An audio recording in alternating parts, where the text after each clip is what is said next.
हरि ओम. चतुर्मूर्ती चतुर्बाहुश्चतुर्व्यूह चतुर्गती चतुरात्मा चतुर्भाव चतुर्वेद विवेकपाल. श्री विष्णू सहस्रनाम श्लोक क्रमांक 95 आणि नाम आहे 765. चतुर्मूर्ती ही विराट, सूत्रात्मा, अव्याकृत आणि तुर्य अशी 4 रूपे असलेला विराट सर्व शक्तिमान भगवान कालशक्तीचा स्वीकार करून एकाच वेळी महत्त्व, अहंकार, पंचमहाभूते, पंचतन्मात्रा, 5 कर्मेंद्रिय, 5 ज्ञानेंद्रिय अशा 23 सत्वांच्या समुदायात प्रविष्ट झाले. ज्याची क्रियाशक्ती जागृत केली आहे अशा त्या 23 सत्वांच्या समूहाने भगवंताच्या प्रेरणेने आपल्या अंशातून विराटाला उत्पन्न केले. सूत्रात्मा हा विराट अध्यात्म, आधिभूत, आधिदैव रूपाने 3 प्रकारचा, प्राण रूपाने 10 प्रकारचा आणि हृदय रूपाने 1 प्रकारचा आहे. अव्याकृत 4 देह पिंडात आणि 4 देह ब्रह्मांडात मिळून 8 देह होतात. त्यापैकी पिंडातील 4 देह त्याच्या विशिष्ट क्रमानुसार स्थूल, सूक्ष्म, कारण आणि महाकारण हे 4 पिंडाचे देहदान 9, 5, 4 या स्वरूपाचे 4 देह ब्रह्मांडात आहेत आणि त्यांची नावे ब्रह्मांडातील स्थूल देह म्हणजे विराट, सूक्ष्म देह म्हणजे हिरण्यगर्भ, कारण देह म्हणजे अव्याकृत आणि महाकारण म्हणजे मूळ प्रकृती किंवा मूळ माया. विराट, हिरण्य, अव्याकृत, मूळ प्रकृती हे एकूण ब्रह्मांडीची 10, 10, 14 अशा प्रकारे पिंडातील स्थूल, सूक्ष्म, कारण आणि महाकारण हे 4 आणि ब्रह्मांडातील विराट, हिरण्य, अव्याकृत आणि मूळ प्रकृती, मूळ माया हे 4 मिळून 8 देह होतात. स्थूल, सूक्ष्म, कारण, महाकारण, विराट, हिरण्य, अव्याकृत, मूळ प्रकृती जाण ऐसी अष्टदेह. दासबोध 8, 7, 40. स्थूल सूक्ष्मे बोलांडिले, कारण महाकारण सांडिले, विराट हिरण्यगर्भ खंडिले विवेकाने आणि अव्याकृत मूळ प्रकृती तेथे जाऊन बैसली वृत्ती. 13, 2, 29 आणि 30. स्थूल देहांती जागृती ही अवस्था स्वप्नावस्थेत सूक्ष्म देह असतो, कारण देहांती सुषुप्ती म्हणजे गाढ निद्रा ही अवस्था असते, तर महाकारण देहासाठी तुर्या अवस्था मानली जाते. नेहमीच्या जीवनात पहिल्या 3 अवस्था असतात. परमार्थ करणारा तुर्यावस्थेत जातो. या तुर्यावस्थेचे बरेचसे विवरण रामदास स्वामींनी दासबोधात केलेले आहे. अशा चतुर्मूर्ती श्री विष्णूंस सादर प्रणाम. 766. चतुर्बाहू 4 हात असलेला चतुर्भुज. भगवंताने प्रगट होण्यापूर्वी कारागृहामध्ये वसुदेव देवकी समोर शांत शीतल प्रकाशन दिव्य वस्त्रालंकार सहित शंख, चक्र, गदा, पद्मधारी चतुर्बाहू रूपात दर्शन दिले. पण ते भगवत ते सहन करू न शकल्याने तिने शिशु रूपात दर्शन देण्याची विनंती केली. तेव्हा मी सर्वेश्वर प्रभू तुमच्या तपस्येने पुत्र रूपात अवतरलो आहे हे कळावे म्हणून मी चतुर्भुज रूपात दर्शन दिले. तुमच्या पोटी पुत्र रूपाने येण्याची इच्छा पूर्ण केली आहे. लगेच त्याच्याच आज्ञेने वसुदेव गोकुळात नंद यशोदाकडे त्याला घेऊन गेला. हेच चतुर्बाहू रूप श्रीरामाने रामावतारात कौसल्य मातेला दाखवले व तिच्याच विनंतीवरून शिशु रूपात येण्याची लीला केली. भगवंत लक्ष्मीसह वैकुंठात चतुर्भुज चतुर्बाहू रूपात निवास करतात. अशा चतुर्बाहू अजन्मा श्री विष्णूंना जाणून घेऊ. 767. चतुर्व्यूह शरीर, छंद, वेग आणि महा असे 4 पुरुष व्यूह असलेला श्रीराम, लक्ष्मण, भरत, शत्रुघ्न तसेच वासुदेव, संकर्षण, प्रद्युम्न, अनिरुद्ध असे चतुर्व्यूहात प्रकट होतात. चतुर्व्यूहाय महसे नमस्ते सर्व तेजसे नमस्ते सर्व भावाय परस्मै ब्रह्मणे नमः. गर्गसंहिता माधुर्य 2:7 चतुर्व्यूह रूपातील तेजोमय श्रीहरीना नमस्कार.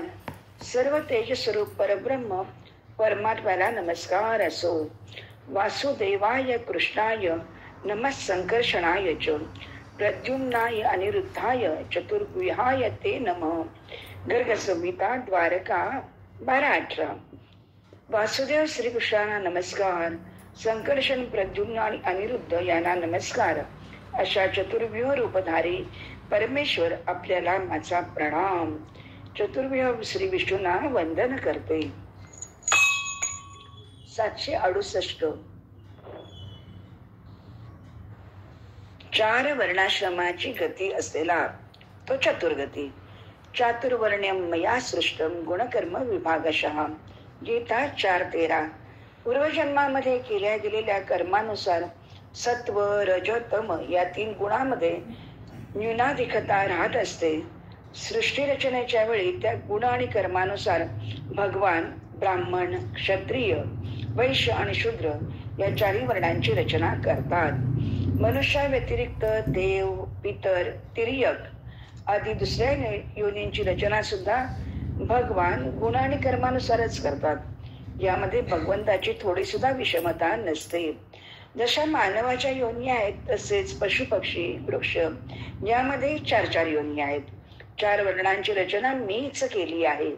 सत्वगुणाच्या प्रधानतेने ब्राह्मणांची, रजगुणाच्या प्रधानतेने तसेच सत्वगुणाच्या गौणतेने क्षत्रियाची, रजोगुणाच्या प्रधानतेने तसेच तमगुणाच्या गौणतेने वैश्यांची आणि तमगुणांच्या प्रधानतेने शूद्रांची मी रचना केली गेली आहे.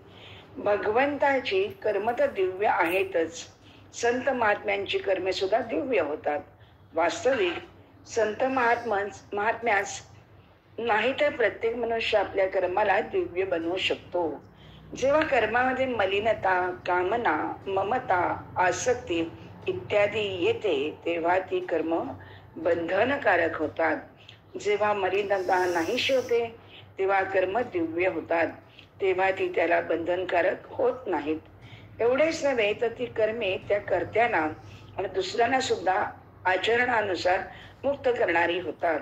आपल्या कर्मांना दिव्य बनविण्याचा, संसारापासून मिळालेल्या वस्तूंना आपल्यासाठी न समजता संसाराच्या सेवेमध्ये लावण्यासाठीच हा मनुष्य देह प्राप्त झाला आहे.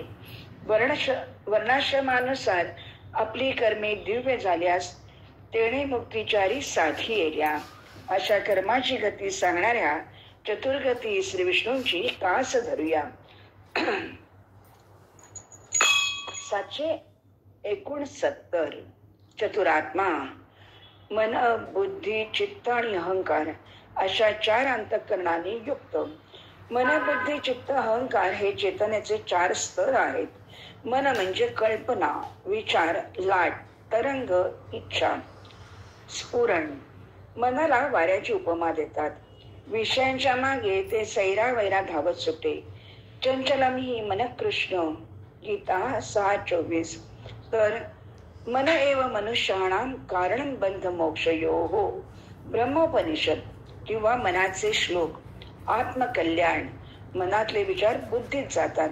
तेथे त्यावर संशोधन होऊन सत्सत विवेकाने बुद्धी निर्णय घेते. त्यानुसार ते चित्तात ठसतात. अनेक जन्माचे संचित कर्म प्रारब्ध तयार होते. चित्तात बेगमी होते. श्रेयस प्रेयस चित्तात जमते. कधी 7 जन्मात माफ करणार नाही अशा 7 जन्मांची नकारात्मक गुंतवणूक घेऊन 7 जन्म स्वतःलाही आणि ज्याच्यावर राग असतो त्यालाही 7 जन्मे घ्यावे लागतात. अशा प्रकारे परेच्छा प्रारब्धही निर्माण करून 2 जीव 7 जन्म जगतात. मूळ संस्कार उफाळून येतात. मनुष्य भगवंताचा अंश असूनही त्यापासून दूर होऊन अहम, मी, माझा पोचला जातो. तोच अहंकार जन्म घेतो. मुक्तिबंधाचे कार्य चतुरात्मा करतो. अशा चतुरात्म्याला प्रसन्न करून घेऊ. 770 चतुर्भाव. धर्म, अर्थ, काम आणि मोक्ष या 4 पुरुषार्थाचे उत्पत्ती स्थान. 4 खाणी, 4 आश्रम, 4 वर्ण, चार पुरुषार्थ हे सनातन धर्माचे मर्म आहे. धर्मो रक्षती रक्षितः. जो धर्माची रक्षा करतो, धर्म त्याचे रक्षण करतो. धर्म, अर्थ, काम, मोक्ष हे चार पुरुषार्थ आहेत. सत आचरण, न्यायाने अर्थार्जन, ब्रह्मचर्य पालन. मनुष्याने जन्मानुसार धर्म, कर्तव्य कर्म पालन, त्यासाठी अर्थार्जन, गृहस्थाश्रमातही ब्रह्मचर्य पाळणे आहे. हे तीन पुरुषार्थ जो निगुतीने करतो तो मलाच प्राप्त होतो, मुक्त होतो. सर्व धर्मान परित्यज्य मामेकं शरणं व्रज, अहं त्वा सर्व पापेभ्यो मोक्षयिष्यामि मा शुच. गीता 18:66. गीतेमध्ये ठिकठिकाणी अनन्य भक्तीचा महिमा गायला आहे. अनन्य चेतासाठी मी सुलभ आहे. 8:14. परमपुरुषाची प्राप्ती अनन्य भक्तीने होते. 8:22. अनन्य भक्ताचा योगक्षेम मी वहन करतो. 9:22. अनन्य भक्तीनेच भगवंतांना जाणले, पाहिले आणि प्राप्त केले जाऊ शकते. 11:54. अनन्य भक्तांचा मी फार लवकर उद्धार करतो. 12:6-7. गुणातीत होण्याचा उपाय अनन्य भक्तीच आहे. 14:26. अशा प्रकारे अनन्य भक्तीचा महिमा गाऊन भगवान येथे गीतेचे पूर्ण सार सांगतात. मामेकं शरणं व्रज. तात्पर्य, उपाय आणि उपेय, साधन आणि साध्य मीच आहे. मनबुद्धीद्वारा शरणागती स्वीकार करणे असे नाही, तर स्वतः स्वने भगवंतांना शरण जाणे हे आहे. कारण स्वशरण गेल्यावरती मन, बुद्धी, इंद्रिये, शरीर त्यातच येतात, वेगळे राहत नाहीत. मी तुला संपूर्ण पापापासून मुक्त करेन. चार पुरुषार्थाचे उत्पत्ती स्थान चतुर्भाव भगवंतच आहेत. अशा चतुर्भाव श्री विष्णूला त्यांच्याच कृपेने प्रसन्न करण्याचा अभ्यास करू. 771. चतुर्वेदविद. चारी वेदांचा खरा अर्थ जाणणारा, जाणकार, वेदज्ञानी, वेदवेत्ता, वेदमूर्ती. बृहदारण्यक उपनिषदाने वेदांना परमात्म्याचा निश्वास म्हटले आहे. 2:4-10. धर्माच्या चार महत्वाच्या लक्षणात वेदांचे स्थान अग्रगण्य आहे. वेदोखिलो धर्ममूलम. धर्माचे मूळ वेदच आहेत. जिच्यापासून सर्व जग निर्माण झाले अशी अनादी व नित्य असणारी वेदरूप दिव्यवाणी जगत निर्मात्याने सर्वात प्रथम निर्माण केली. वेदवाणी ही वेदवाणी आहे. महाभारत. ऋषीगणाने समाधी अवस्थेत परमेश्वराने उच्चारलेल्या वेदांचे आपल्या अंतःकरणात श्रवण केले आणि त्या अंतर्नादाला संसाराच्या कल्याणासाठी त्याचा प्रसार केला. महाप्रलय काळी वेद अव्यक्त अवस्थेत असतो. उत्पत्तीच्या आरंभी परमेश्वर सर्वप्रथम ब्रह्मदेवाला वेद सांगतात. या वेदांच्या साह्याने ब्रह्मदेव सृष्टीची उत्पत्ती करतो. वेदवाणी हे सर्व श्रेष्ठ हीच परावाणी होय. वेद या शब्दाचा अर्थच मुळी ज्ञान किंवा विद्या असा आहे. विद्या व कला यांनाच प्रारंभी वेद ही संज्ञा होती. वेदविद म्हणजे जाणणे, इतरांस ज्ञान करून देणे. आतापर्यंत 28 व्यास होऊन गेले. देवी भागवत. व्यासाने वेदाचे वर्गीकरण करून आपल्या 4 शिष्यांना पहिलं वैशंपायन, जैमिनी आणि सुमंतू यांना शिकविले. या शिष्याने ऋग्वेद, यजुर्वेद, सामवेद, अथर्ववेद या 4 वेदांचा सर्व भारतभर प्रसार केला.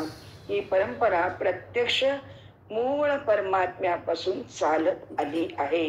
म्हणून अशा चतुर्वेदविद श्री विष्णूंना ध्यान, ज्ञान आणि भक्ती वैराग्याने जाणून घेऊ. 772. एक पात. सर्व विश्व ज्याचा एक पाय आहे असा हा संपूर्ण श्लोक एकेका नामातून 4 भागात केला आहे. जसे 4 मूर्ती, 4 बाहू, 4 व्यूह, 4 गती, 4 आत्मा, 4 भाव, 4 वेद आणि आता या सर्वांचा मिळून एक पात होतो. एक पात 4 भागात केला आहे.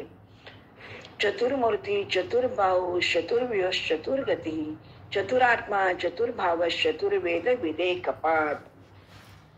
एक पातच 4 भागात केला तर तो एक जिन्सी एक सत शाश्वत जाणीव आहे. चौली पावली आधेली मिळून 12 आणे. 1 रुपयाचे 4 भाग. सर्व एक जिन्सी पैसे. तसेच 4 वाणी 4 खाणी 4 आश्रम 4 वेद 4 पुरुषार्थ 4 वर्ण 4 सनकादी पुत्र 4 देह अंतःकरण चतुष्टय जागृती स्वप्न सुषुप्ती तुर्या वैश्वानर तेजस प्राज्ञ प्रज्ञानगण असे हे शुद्ध जाणीव तत्व ज्ञप्तीची एक जिनसी रास होय. असा संघात मिळून एक पात सर्वव्यापी परिपूर्ण परमात्मा होय. सर्व विश्व त्याचा एक पात असा आहे. हे सर्व विश्व विद्यमान आहे ते सर्व तो पुरुष परमात्माच बनला आहे. जे पूर्वी होऊन गेले किंवा जे अजून पुढे व्हायचे आहे तेही हाच होईल. तसेच अमृताचा जरा मृत्यू रहित स्थितीचा अधिपती तोच आहे.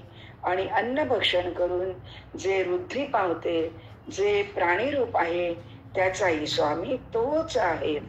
इतका अपार जरी त्याचा महिमा आहे तरी तो स्वतः मात्र त्या महिम्यापेक्षाही खूप मोठा आहे. कारण हे जे सर्व भूतजात म्हणजे विश्व आहे तो त्याचा केवळ 4था भाग आहे. आणि बाकीचे जे अमृतरूप 3 भाग ते दिव्यलोकी असतात. याप्रमाणे हा त्रिभाग द्योतित पुरुष अशा प्रकाराने उपस्थित झाला तेव्हा त्याचा 4था अंश पुन्हा या लोकीत प्रकट झाला.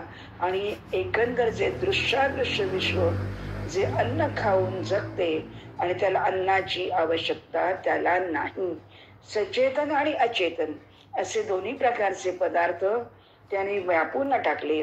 पुढे त्यापासून विराट पुरुष उत्पन्न झाला.